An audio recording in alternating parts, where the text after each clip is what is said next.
Good day, friends. Hi, this is Sunil here, and I thought I'll give a quick update on the RBI policy today and the geopolitics and what I feel are the impacts on the market. So, first of all, as you are aware, RBI policy kept the rates unchanged, but the stance changed to positive. I think this is a huge relief for the market because the RBI had been keeping a withdrawal of accommodation for a very long time, and the market was keen to hear a signal that we are changing, and that came through. The second good news today was that they were maintaining their inflation and growth targets for the year. So no big change. The recent food hike spike, RBI governor expected it to come down. So not a problem on that front. The third is, of course, is that India's forex reserves have crossed 700 billion for the first time. I think huge congratulations to the country. And I think this is a huge buffer against any adverse forex movements and gives the RBI a war chest.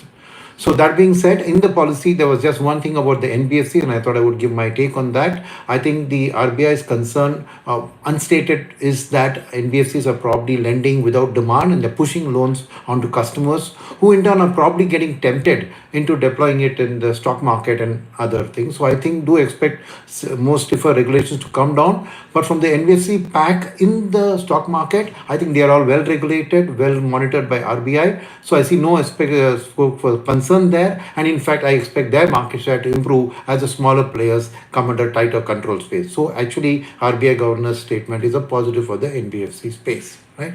On the geopolitical tension, I think we have seen a number of geopolitics happen over the last couple of years, which the markets have taken a stride. And the big reason for this is the strong domestic flow support. So whenever FIs have reacted to geopolitics with respect to emerging markets or India, domestic buying has stepped in. And as we're aware, mutual fund managers are sitting on piles of cash and they are ready to deploy, and hence any corrections that happens to geopolitics, I think will be used as a buying opportunity by the fund managers, and I think hence distributors and investors should look at this from that perspective, that nothing to happen to India's long-term growth story because of these geopolitics, and I think any correction that happens should be a buying opportunity. And in fact, for a short period during this tension, you could even recommend to your customers to double their SIP installments, right?